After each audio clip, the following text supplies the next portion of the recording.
Secara hukum syar'i, tasbih itu boleh atau tidak dipakai untuk berzikir? Tidak boleh. Beda hukumnya. Dan itu yang kuat pendapat. Itu pendapat yang kuat. Ada pendapat ulama yang bolehkan, tapi nggak kuat. Pendapat yang marju. Ustaz, bagaimana hukumnya berzikir dengan menggunakan tasbih? Yang benar, tasbih adalah alat, bukan ritual. Sahabat menentang tasbih, bahkan menghitung pakai biji saja. Kata sahabat apa? Hitung dosamu lebih baik ketimbang menghitung Allah dengan batu. Meskipun sebagian ulama berpendapat tasbih adalah bid'ah, contohnya Al-Albani rahimahullah taala, tetapi ulama yang lain membolehkan, Syekh Al-Fauzan dan yang lain membolehkan. Dari mana tasbih Islam? Kalau orang kafir untuk hak paten, kita malu. Yang pertama kali punya tasbih itu orang solim, Katolik. Tetapi ulama yang lain membolehkan, Syekh Al-Fauzan dan yang lain membolehkan. Ini pendapat yang lebih kuat bahwasanya boleh, karena tasbih tersebut hanyalah sebagai alat, bukan ritual, ya. Ini orangnya perlu diruqyah, orang ini. Itu bukan ruqyah, bukan tujuannya, tapi itu adalah wasail. Tasbih, alat ini tasbih. Siapa yang menganggap tasbih ini ibadah, Pak Yazid Jawas? Allah. Nah ini, jadi dicampur adukan antara gaya, antara tujuan dengan alatnya yang dicampur adukan. Payah kalau seperti ini.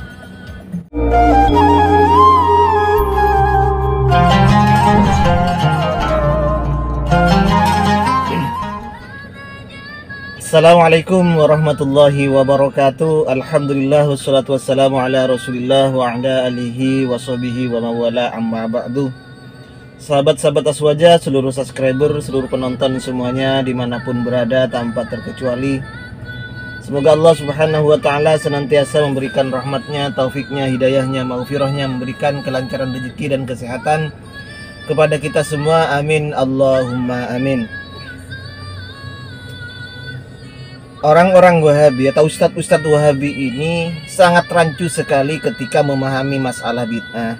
Mereka mencampur adukan masalah bid'ah dalam hal ibadah yang muqayyadah dan masalah ibadah yang mutlaqah.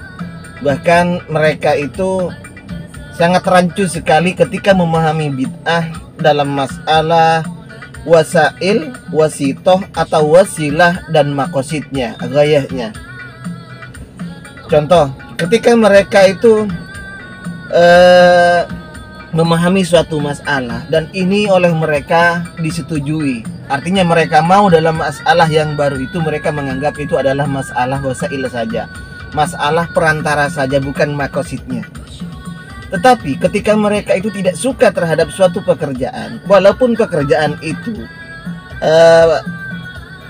bukanlah masalah makosidnya, tetapi hanya wasilah, tetapi mereka menganggap adalah bid'ah. Contoh, masalah tasbih ini. Tasbih, sebagaimana yang dijelaskan oleh Pak Ustadz Yazid Jawas ini, siapa yang menganggap bahwa tasbih ini adalah gaya atau makosid dari sebuah ibadah? Tasbih ini adalah wasilah. Apa wasilah? Alat perantara saja, bukan makosid itu Pak Yazid Jawas ya. Anda menganggap bahwa ini adalah bid'ah. Sebagaimana juga pernah dijelaskan oleh Subhan Bawasir itu, bahwa sebenarnya tasbih ini adalah dari Saulin, bukan dari Islam. Bahkan kalau ada hak paten, menuntut hak paten, maka orang-orang Saulin akan menuntut terhadap orang yang menganggap bahwa tasbih ini adalah dari budaya Islam. Bukan. Nah, mereka ini gimana? Padahal ini adalah wasilah, ini adalah alat, bukan ta'abudnya, bukan makosid ini, bukan gayah ini loh, bukan tujuan. Tasbih itu adalah alat lidabdil adat, untuk menghitung, untuk apa itu ya, membatasi hitungan sudah dapat berapa, itu saja. Bahkan kalau kita lihat fatwanya Syekh Utsaimin itu, bahwa as-subha atau bil misbah, at-tasbih bis subha ini, bil misbah ini tujuannya adalah sebuah alat. Li'anna la naqulu, bagaimana menurut beliau itu? Naqulu annaha bid'atun, kami tidak menganggap bahwa subha atau misbah ini adalah sebuah bid'ah. Kenapa? Karena ini bukan apa?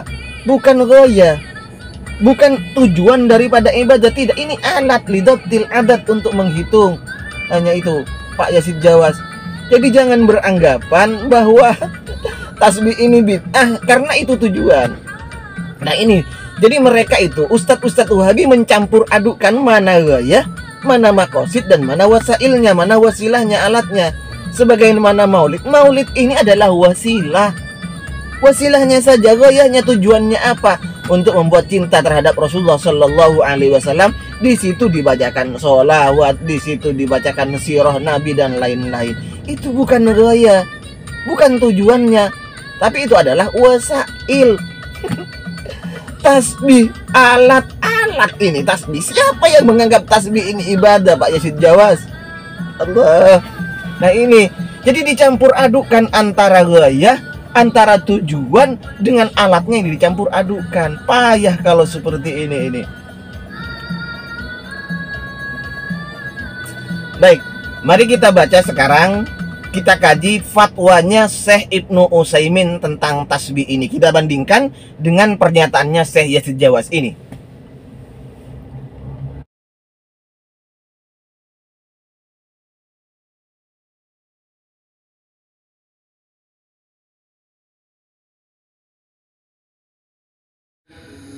Hal at-tasbihu bis-subha bid'atun hasanatun wa hal fil islami bid'atun hasanatun.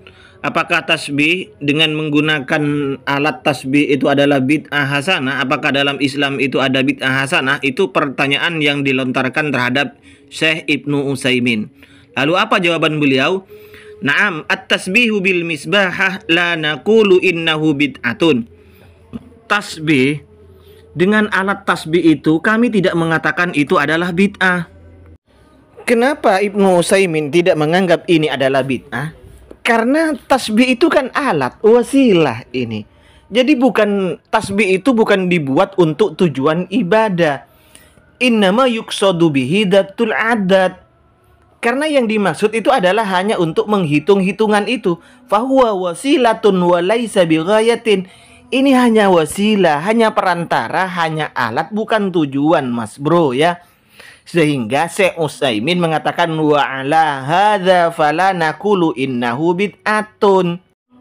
Karena maksud dari tasbih ini bukan tujuan untuk beribadah, hanya sebagai wasilah atau alat saja, maka tasbih itu bukanlah bid'ah. Walaupun yang lebih afdal menurut beliau, ini lebih afdal bukan bid'ah. Yang lebih afdal adalah tasbih menggunakan jari-jari ini. Jadi bukan bid'ah menurut beliau. Kenapa? Nah, demikian ya teman-teman. Jadi Ustaz Wahabi ini rancu sekali dalam memahami masalah bid'ah, memahami masalah mana alat, mana tujuan. Jadi mereka mencampur adukan. Yang penting sudah selaras, sudah sesuai dengan pemikiran mereka. Oke, kalau tidak ditolak. Ya Allah, padahal alat ini alat saja sudah dibid'ahkan oleh mereka itu.